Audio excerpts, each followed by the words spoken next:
Hi guys. So basically I've just been crying because I got this emotional support pickle and I love it so much. And I went to go put a picture on my story, which was really fun. And then I was looking up pickle sounds and there's so many pickle songs and I didn't know that, and I'm having a great time. But I was literally crying like listening to them. Okay, yeah. So basically I decided that I've wanted to do vlogs and everything for ages, and I've actually vlogged like so much this year, but I haven't done anything with them. So I was thinking I could do, basically I was gonna say that one of the girls I was dating, I was gonna basically do her vlogs because she was gonna move to Australia, and I was thinking, why would I do them for you when I could do them for myself? No thing to her, like obviously I know she'd watch them, so it's fine. But I thought, well, if I can do them for someone else, I can do them for myself. Do you know what I mean? Like, why do I just do things I want to do for other people? So then I thought, well, I could start it by doing all of the vlogs I did this year and do it like a love note to myself from when I was like 25, because I feel like 25 has been like my best year and it started really badly. So I feel like that's just like a testament to like growth and stuff like that. Do you know what I mean? Do you get it? It's my emotional support pickle. Yeah, so I feel like that could be really cute, and I wanted to do vlogs anyway, and if I was going to do them I might as well do them for myself. So I just feel like it's also a nice way. And it sounds really weird, but like I just don't like photos as much. Like I critique so many elements of photos, whereas if it's a video I'm like, oh, that's so like in the moment and so nice, like, you know. So I was thinking maybe I'll start the first one off as like, yeah, like a love note to 25, and then it can just basically be like clips of like stuff that I did when I was 25, and then I can end it with like my birthday kind of vlog, and then I can just maybe come up with some words time through, or maybe I'll put like one of my podcast episode like things over the talking bit. What do you think? I'm about to go on a date. I'm nervous. What if she's the love of my life? Stunning.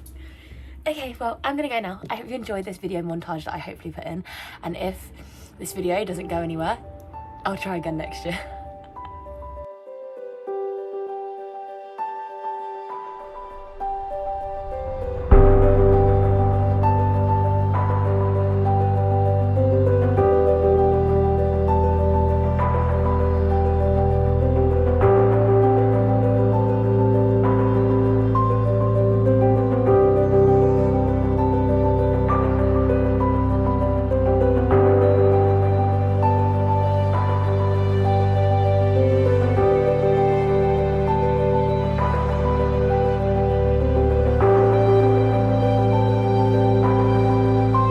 Hey, I don't know why it feels so different. It feels like more of a vulnerable space to make video content and put it out there. It's almost like putting a version of your mind out there in the world for everyone to see, which is so strange because obviously a podcast does that as well. There's no visual input, do you know what I mean? And I feel like it's really nice, and I just think I'm doing it for myself, and the intentions are always just, if it helps anyone in the process, then that makes me really happy. But essentially, it is for me. So why would I stop doing it? I think doing it in a way of like a love letter or like a love diary to myself at 25 is something I'll look back on in years to come and be really grateful that I did it. I already regret not doing it for the past 5 years. It's always been something that I've wanted to do, and it's always been something that I've spoke about. But I also feel like with age comes wisdom and confidence, and maybe there's a reason I haven't done it until now, and maybe I would have regretted doing it when I was younger then and not really in the best spaces, and maybe I wouldn't want them versions of me out there available for everyone to see. But I do feel a lot more confident in the version of myself now. So I think 25 was probably one of the most life-changing years I've had yet. I feel like it was probably the most alone I had ever been, but the most comforted in myself I had ever felt. Like, not alone in terms of like people, but I don't know what I mean. I do know what I mean, but like, do you know what I mean? I've like been alone with like not having family or like not having certain aspects, but I've been the most content and at peace with myself. And it's so funny because if I would say the start of the year, I would have told you it was beginning to look like one of the like worst years. And I think it's one of the years that you have good and you have bad, but you show yourself how much you're capable of in it. And I think that through hardships, you always learn such a beautiful process and you see your own strength. I've actually vlogged like most of the year anyway, and I just cut down some videos into it that I really liked and wanted to look back on. Um, but I actually started vlogging maybe at the beginning of the year, and it was really nice. It was really nice to look back on. But most of the videos that I was doing was when I was talking and I was saying how much I felt like I wasn't worth anything and how I was really stressed because life felt like it was moving on and I was just stuck and really stagnant in a place where I didn't know where I belonged. And we'll take it back. We'll take it back to the beginning of the year, shall we? So when I first turned 25, my living situation was probably hell, and I lived with people that were generally just so horrible, and it was not a nice vibe. And I feel like living situations can really determine like your mental state, because obviously it's a place where you call home, and where I don't have a home away from home, I do everything to make my room my home, and it just wasn't, it felt like just not a safe space. And that's okay, but it was like waking up on my birthday and feeling like I was too scared to even go to the toilet because I just lived with such horrible people that would like just do the most horrible shit. People are actually insane. But it's so fine. Can you swear on YouTube? I feel like I've just messed that up. Oh well. And it just wasn't a good vibe. I mean, I was in internship, but I like met like some really great girls. I loved there a lot, and but it just didn't feel like anything at the moment. Like it just felt like London was really stressful. I'd only lived here maybe like 20 days. Um, yeah, and it was just a really stressful time, and I felt like I wouldn't find my feet and that I didn't know what I'd done and that I'd left the family I'd kind of made for myself in my uni town. But I ultimately knew that I never really wanted to stay or end up there, and I knew that London was for me. It just felt like everything was going wrong. I was really lucky with my internship with the girlies that I met, and they mean everything to me. And also, the men's table at that internship were so much to me. They were everything because they felt like a distraction from reality, and it was really nice. But there were also pros and cons of that had different effects, which is like nice. You go through ebbs and flows, duality of life, nothing's all good. Um, and then I don't know, I've had some beautiful experiences. I feel like this kind of that birth year for me was like such profound growth. But after that internship ended, I ended up being unemployed, and my internship ended in maybe November, which was a really late time for an internship to end, and obviously a really hard time to be applying for jobs in London. So it was just a constant like 3, 4 months of rejection after rejection after rejection. And living in London is probably one of the most expensive things I've ever done. I was paying double the amount of rent that I had when I was in Southampton, and I was suddenly unemployed. So it was really rough. But I conquered that and got through it with grace and love and ease. And the tough times of that time, I learned how to nourish myself. I learned how to be present with myself. I feel like I really grounded and connected with exactly who I am. And I started allowing myself the thought patterns to kind of grow into the woman I maybe want to be. And if I didn't have that time off, then I probably wouldn't have had that much wisdom upon me, if that makes sense. Like I fully gave myself time to actually understand who I am and what I wanted. But obviously, in hindsight, it was such a beautiful process. But when you're in it, you're stressed, thinking like I'm getting rejected. No one's going to hire me. Have I done the right thing? Like, what's happening? Like, am I going to be able to be in fashion? Am I good enough? And if I could tell myself then now that you would wish for them days back where you got to like wake up, go for a nice early morning walk, and then sit and read for like an hour or two and not to stress. But obviously, at the time, you don't get to appreciate it fully because you're stressed about the outcome that you want. And that's a reminder to myself that whenever you feel like you're in something and you feel like it's going to be forever and you feel like this moment isn't passing, it can be 1 month, 2 months, 5 years, whatever. The moment does pass, and you look back in hindsight and realize that there was all a divine reason for all of these things happening. Like, I'm so glad for the connection that I built with myself in that time. I also did massive things that I really wanted. Like, I got paid to do freelance social media, which I was manifesting for so long. I finally plucked up the courage to start my own podcast, which has been the most beautiful space I could ever ask for. And it makes me so happy and so like fulfilled when I think of the thing that I've created, because I've created a space what I wanted for so long, and I just regret not starting it sooner, because everything I've kind of had from it has been such a beautiful positive response. And for so long I was like, oh, like I don't know how to do it, I'm not going to do it professionally, like what if I like just feel like I'm failing, what if I do it wrong? And all of these things don't matter, because the best like ad- the best comments I get about the podcast are how it feels like so authentic and so real and so like myself, which is everything that I want to give off.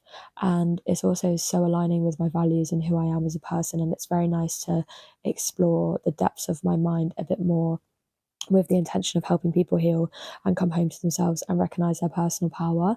Like, it just feels so powerful, and it feels so cute, and it feels so conscious. So Cute and Conscious was born this year, which has been such a beautiful process, and I couldn't be more grateful. And I love the space that it is. And it's like, yeah, if you need a sign to start something, genuinely this is it. Like, and start it and be bad. Like, it's so okay. It's so okay to start something and be bad. I think I had this expectation. I think we all have a lot of these expectations in society, where if we do something and we're not good at it, and we can't like make a little business or make it profitable or sell it to someone, then it's not worth doing it. But sometimes you have to do things for the pure sake and joy of doing it. I started playing football this year, and it was like one of the nicest things I'd done, because I get so embarrassed of stuff like that. Not like embarrassed, obviously football's not embarrassing. I get embarrassed of like doing stretches and like just being shit and being rubbish and not know what I'm doing kind of vibes. But it was actually a really nice space kind of for me to be in, because I know that I'm not going to go pro. I could just do it because I had fun doing it and I had fun expressing it, if you know what I mean. So yeah, I definitely feel like this is the year I lent into fully who I am as a person completely, which is really nice. I finally faced all of the grief that I've been feeling for years, and I faced it head on, and I accepted that things weren't my fault, and I accepted who I am in the process of that. And it was the most beautiful thing. I was celibate for 10 months of the year while I was 25, which is such a beautiful process. I definitely feel like it makes you value yourself and your core and your being a lot more. I've also kind of been a person who only really ever was intimate with people when I was drunk, and it was always just like kind of I wouldn't really speak to them or whatever again. I didn't date for over like 6 months. I went on solo dates. I fully got to nourish and nurture like who I am as a person, and see myself from every angle, and fall in love with the person that I am, genuinely to fall in love with her and respect her and treat her well. And before, I think I'd really like just saying like, oh, like love yourself, as in like this kind of social media archetype of, oh, like I love myself kind of vibes. And was it really for me or was it for other people? I think really having some time to be celibate and to not date is such a profound movement moving forward, because you really do only ever have to answer to yourself. I've always been a very independent person, but I think I've always really kind of seeked validation from other people at the same time. And I can honestly say I don't seek validation from anyone. I give myself everything I've ever desired, and I also know the worth that I'm the desire what I also recognize like my own like kind of strength, and I do give myself everything I want. This now helps me moving forward, because I don't have to entertain anyone that doesn't bring anything more to my life. Like, not that someone needs to bring something to your life, but if it's not benefiting me in all areas and it doesn't feel good to me, then I don't need to be entertaining something, because I know my worth now. Whereas before, I would settle for literally crumbs. And we do not deserve crumbs. No one deserves crumbs. Like, you're so good. You're so fine. I think you always just need to connect back to yourself and really take that time to like honor who you are as a being. You will have yourself from the day you were born till the day that you die, and there's no better person to get to know than yourself. I think also when you do get to know yourself, from the experience that I've had, I just feel like I'm glowing in more areas of what I'm in. I have more passions that I'm actually like figuring out. I'm like fully present with who I am as a being, and I generally just really enjoy the process of living life as me, like not as someone else that I felt like I needed to turn up for just to impress other people. I've been 1,000 different versions of myself, and I've never felt comfortable in who they are because I don't think any of them were really for me. And I think they were maybe for a version that I wanted to portray as myself, but it wasn't actually who I am. And I think this is why it's so nice to have created the spaces that I've created, because they make me feel safe in them, that I can show up 100% who I am. And I can be confident that if that doesn't work for you, that's not a reflection of me. It doesn't take away my value or my worth if I don't mean something to someone how I think that I will. So that's been really beautiful. That's been really nice. I also started running, which was my one goal of 2024. And I did it. I smashed that. And I've had so much fun doing that, so much peace in it. Flew to Antwerp to see Bicep, which was really fun. I've like made the most beautiful, nourishing friendships. I couldn't ask for more. Me and Jasmine, we bumped into each other on a street. Say the stars are aligned. The stars are definitely aligned. She is like my soul sister. I love her so much. It's just beautiful. Like my best friend, her daughter's turned 1. It's just like such a beautiful process of seeing like life evolve. I also came out as a lesbian. Go me! I don't really feel like coming, like I've not like come out. I've just fully like accepted exactly who I am. I had a lot of kind of not shame, I don't want to say shame, but maybe around like my sexuality, because I thought that I would always have to say I was bisexual because I'd like dated guys, but genuinely I have never ever felt like I would ever be with a guy or like end up with a guy. I don't feel safe around men. I don't feel good around men. I obviously want the best for them, but I don't ever see myself being romantically involved with one. And I just had so much guilt because my ex isn't alive, that I felt like they had to be the last girl I dated, if that makes sense, and like to actually have like a serious romantic relationship with. And the family I kind of grew up in didn't really want me to be gay. And I so get that, but it obviously had a lot of shame and there was like grief and all of this around it, and I didn't really know how to navigate it. And then I think when you come out, or when you're a little bit older, it almost feels like you're a little virgin in the world again. You don't know what you're doing. And it's so scary because it's like, I love women so much, but I'm also intimidated by them. And it's like helping you navigate a space where you do feel comfortable and safe in yourself. But I was really lucky. I dated like the best girl I could ever ask for. And I just had such a beautiful process. And it was such a beautiful journey. And I'm very grateful for that experience. It's like one I'll cherish forever. And yeah, I feel the most at home with myself that I've ever felt in my whole life. And that's not to say that life doesn't have its downfalls. I'm actually in such a weird space at the moment. But I think the thing of backing yourself and knowing exactly who you are is that you can have these down spaces and know that you will ultimately be there to bring yourself back up. And that's my biggest thing that 25 taught me. I can go through all of these phases. I can go through all of these things that have really like felt like I couldn't move forward. I mean, I generally felt like I wasn't going to have a roof over my head at one point because I didn't know how to pay my rent, and I wasn't getting employed. Like it was so scary. And I braved it out. I trusted, and now I actually work in my dream role. I work in fashion PR, and I couldn't be more grateful for the experience and the life that I'm living at the moment. And it does take me a second. This actual doing this voice recording right now has made me realize I have so much to be grateful for. It's so beautiful. And even like things like, I'm so proud of my little sister. My little sister, she's actually kind of getting over her fear of, she got over her fear of like getting a train to London and actually like spending time outside and being surrounded by people. And she's like, it's just such a beautiful process to see her growing in the way that I would love to see when, you know, at that age, it's such a hard time, and I definitely retaliated at that age for a lot of things. And it's so nice to see like the beautiful soul that she's becoming and how much kindness and empathy she has in the world. And it's just a really nice process to know that me healing is helping her be able to do that and express her most authentic self. And I'm just so proud to be a part of her journey, and I'm so proud to be her sister. I would shout from the rooftop if I could. Um, yeah. And then I've just had such a year of growth and realization, and I felt like such good things are going to come.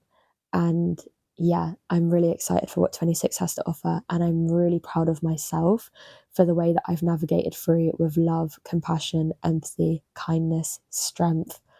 And I'm really proud of who I'm becoming, and I can't wait to see who I will eventually be. I guess that's it from me. That's my first one. Let me know how it went.